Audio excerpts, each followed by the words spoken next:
ఓం శుభంకర్యే నమః. నిఖిల శ్రేయోదాయని సర్వకార్య సిద్ధిప్రద పరబ్రహ్మస్వరూపిణి శుభంకరీ నమోస్తుతే. వక్రతుండ మహాకాయ సూర్యకోటి సమప్రభ నిర్విఘ్నం గురుమే దేవ సర్వకార్యేషు సర్వదా. గురుబ్రహ్మా గురుర్విష్ణు గురుర్దేవో మహేశ్వర గురు సాక్షాత్ పరబ్రహ్మ తస్మై శ్రీ గురవే నమః. శ్రీ శ్రీ శ్రీ గణపతి సచ్చిదానంద సద్గురుభ్యో నమో నమః. కన్యారాశి వారికి జనవరి నెలలో గల గోచార ఫలితాలను తెలియచేస్తున్నాము, శ్రద్ధగా ఆలకించండి. కన్యారాశి వారికి ఈ యొక్క జనవరి మాసములో ఆదాయానికి మించినటువంటి ఖర్చులు కొంత ఉంటాయి. మనోధైర్యముతో ఈ యొక్క మాసాన్ని కన్యారాశి వారు గడపాల్సి వస్తుంది. అనవసరమైనటువంటి ఒత్తిడులని ఉద్యోగస్తులు ఏమాత్రము తీసుకోకండి. మీకు సంబంధించినంత వరకు మీ పని వరకు మీరు సక్రమంగా చేస్తూ మీ పనిలో మీరు చాకచక్యంగా ఉండటమే ఉపయుక్తకరమైనటువంటి విషయం. కన్యారాశి వారు జనవరి నెలలో తెలుసో తెలియకో ఇతరులకి మీ యొక్క మాట ద్వారా కానీ మీ యొక్క పని ద్వారా కానీ లాభమే తప్ప నష్టము ఏమాత్రము మీరు చేయలేరు. మనసులో ఏ విషయాన్ని దాచుకోకుండా ప్రతి విషయాన్ని కూడా భార్యాభర్తలు ఒకరికి ఒకరు చర్చించుకుంటూ ఉండండి. ఈ నెలలో ఈ యొక్క కన్యారాశి జాతకులు వ్యాపారస్తులు నూతన కార్యాలయాలని ప్రారంభించడం మనం చూడవచ్చు. తమ యొక్క వ్యాపార సంస్థకి సంబంధించినటువంటి కొన్ని కీలకమైనటువంటి నిర్ణయాలని కూడా ఈ మాసంలో కన్యారాశి జాతకులు తీసుకుంటారు. ఆడవారు ఎవరైతే గనక కన్యారాశిలో ఉన్నారో వారు ఏదైనా వ్యాపారము కానీ వ్యవహారములు కానీ చేసేటువంటి వారు ఉంటే కొంత నిదానముగా ఆలోచన చేయండి. కంగారుతో ఏ నిర్ణయాన్ని తీసుకోవద్దు. తొందరపాటు నిర్ణయాలు కంగారు నిర్ణయాలని తీసుకుని ఒత్తిడికి గురి కాకూడదు అని మీకు తెలియచేస్తున్నాను. అలాగే విద్యార్థులు కూడా నిరుత్సాహతని పక్కన పెట్టండి, ఉత్సాహంగా చదవండి. ఉదయం పూట కొంత ప్రాణాయామము యోగాభ్యాసాన్ని కన్యారాశి విద్యార్థులు గనక చేసినట్లయితే తాము చదివేటువంటి చదువు మీద శ్రద్ధను పెట్టగలుగుతారు. విదేశాలలో ఉన్నటువంటి వారు కొన్ని పనుల యందు నిరుత్సాహపడుతూ ఉంటారు. అప్పు పుట్టటములోనో అప్పు తీర్చటములోనో అప్పు ఇవ్వటములోనో ఎక్కడో ఈ యొక్క ఆర్థికపరమైనటువంటి విషయాలు కొంత నిరుత్సాహతని ఇస్తూ ఉంటాయి కన్యారాశి వారికి. తద్వారా మంచివారు ఎవరు చెడ్డవారు ఎవరు అని కూడా మీరు విశ్వసించలేరు. కుమారుడి యొక్క విషయంలో కన్యారాశి జాతకులు చాలా కఠినమైనటువంటి నిర్ణయాన్ని తీసుకుంటారు. తప్పులేదు. తన బాగు కంటే కూడా మీకు వేరే లబ్ధి ఏది ఉండదు అని నేను అనుకుంటున్నాను. కుమారుడి యొక్క అభివృద్ధి, తన యొక్క జీవితంలో జరిగేటువంటి కొన్ని మార్పులు, తద్వారా మిమ్మల్ని మీ కుటుంబాన్ని తలదించుకునే విధంగా ఉండకూడదు. సోషల్ మీడియా రంగంలో ఉన్నటువంటి కన్యారాశి వారు తస్మాత్ జాగ్రత్త.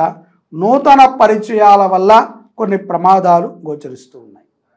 అలాగే తెలియనటువంటి వ్యక్తులతో ప్రయాణించటము కానీ అతిగా చలుముగా ఉండటము కానీ ఈ పరిచయము కొంత ప్రమాదానికి గురి కాబోతుంది.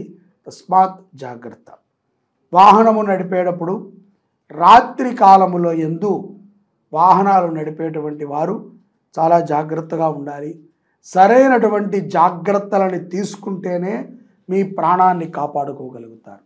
కన్యారాశిలో ఉన్నటువంటి రాజకీయ నాయకులు ఎవరైతే ఉన్నారో వారు ఈ యొక్క మాసములో విశేషమైనటువంటి ఆదరణను కలిగి ఉంటారు. సెలబ్రిటీస్ కానీ నాయకులు కానీ ప్రజాదరణను కలిగి ఉంటారు. అలాగే అనేక పర్యాయాలు మీరు ట్రోల్ అవటాన్ని కూడా మనం గమనించవచ్చు. పౌర్ణమి తరువాత ఈ యొక్క కన్యారాశి వారి గృహముల యందు వ్యాపార సంస్థల యందు ఆనందోత్సాహాలు వెర్రవిల్లుతూ ఉంటాయి. నూతన పరిచయములు ఏవైతే జరుగుతాయో అవి కొంత మంచిని చేస్తాయి, కొంత ప్రమాదాన్ని తెచ్చిపెడతాయి.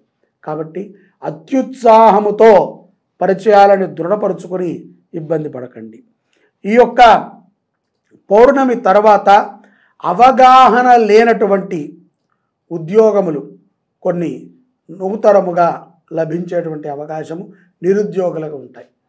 తొందరపాటుతో ఏదో చేద్దాములే, ఏదో అక్కడ మాయ చేద్దాములే అని ఆ ఉద్యోగాల్లో జాయిన్ అయ్యి మీరు ఇబ్బంది పడి ఆ వ్యవస్థని ఇబ్బంది పాలు చేయకండి. కాబట్టి రాని పనిని చేసి సంపాదించేటువంటి ధనము నిర్వీర్యమే. అలాగే నిరుద్యోగస్తులకి వారు ఏదైతే కనుక వ్యాపారములు చేయాలనుకుంటున్నారో, లేకపోతే రియల్ ఎస్టేట్ రంగంలోకి వెళ్ళాలనుకుంటున్నారో, లేకపోతే ఫైనాన్స్ రంగంలోకి మారాలనుకున్నటువంటి వారికి మీ యొక్క జాతకాన్ని పరిశీలన చేసుకుని మీ కుటుంబంలో గతంలో ఎవరైనా ఇటువంటి పనులు చేసి ఉంటే వారి యొక్క అనుభవాన్ని తీసుకుని నిర్ణయాన్ని తీసుకుంటాం మంచిది. తద్వారా ఉపయుక్తం అవుతుంది తప్ప నష్టపోరు. అలాగే పౌర్ణమి తర్వాత ఈ యొక్క విదేశాలలో ఉన్నటువంటి కన్యారాశి జాతకులు నూతన వాహనం కొనుగోలును కూడా చేయటం మనం గమనించవచ్చు. మీ ఆర్థిక స్థితి కొంత 80% మెరుగుపడుతుంది. అప్పులు ఏవైనా ఉంటే కనుక ఈ సమయమునందున తీర్చుకోవడానికి చాలా మంచిది. ఆధ్యాత్మిక పరముగా మీ ధనాన్ని కొంత ఖర్చు పెట్టండి, తప్పదు. ఎందుకంటే ఏమీ లేనప్పుడు కొన్ని రోజుల పాటు ఆ దేవాలయం మీకు ప్రసాద రూపంలో అన్నాన్ని మీ యొక్క క్షుద్బాధని తీర్చింది. ఇప్పుడు ఆ దేవాలయానికి మీరు రుణం తీర్చుకోవాలి, ఆ గ్రామానికి మీరు రుణం తీర్చుకోవాలి, ఆ ప్రజలకి మీరు రుణాన్ని తీర్చుకోవాలి, ఆ గురువుకి మీరు సేవని చేయాలి. కాబట్టి విస్మరించకండి. ఎంతో కొంత సనాతన ధర్మం కోసమై మీ ధనాన్ని ఖర్చు పెట్టండి. ముఖ్యంగా మీరు నమ్మి మీరు నడిచేటువంటి గురువో వ్యవస్థ ఉంటే వారికి సహకరించండి. అంతే తప్ప తిరుపతికి ఇస్తాను, శ్రీశైలానికి ఇస్తాను, లేకపోతే ఏదైనా పెద్ద ఆశ్రమాలకు ఇస్తాను అని ఎచ్చులు పోకండి. మీ ఊళ్ళో ఉన్నటువంటి గుడికి, మీ ఊళ్ళో ఉన్నటువంటి బడికి, మీ ఊళ్ళో ఉన్నటువంటి ఆశ్రమానికి, మీ ఊళ్ళో ఉన్నటువంటి అనాథ శరణాలయాలకి, మీ ఊరిలో ఉన్నటువంటి పాఠశాలలకి, మీ ఊరిలో ఉన్నటువంటి గోశాలలకి సహకారం అందించండి. కోపాన్ని తగ్గించుకుంటూ ఉండాలి. పౌర్ణమి తర్వాత కోపగ్రస్తము ఎక్కువైనప్పుడల్లా కూడా చింతించాల్సి వస్తుంది. అలాగే ఈ మాసములో దూర ప్రయాణములు బాగా కలిసి వస్తాయి, ఎంతో ఆనందదాయకంగా ఉంటారు. సంక్రాంతి మహోత్సవాలు కన్యారాశి వారు దైదీప్యమానముగా నడుపుకుంటారు. ఆరోగ్యం జాగ్రత్త, సకాలములో మంచి భోజనాన్ని చేయండి. సనాతన ధర్మ సేవని కన్యారాశి వారు ఈ మాసంలో ప్రారంభించటము చేయటము ద్వారా విశేషమైనటువంటి అనుగ్రహాన్ని కన్యారాశి జాతకులు పొందగలుగుతారు. జై శుభంకరి. సర్వే జనాః సుఖినో భవంతు.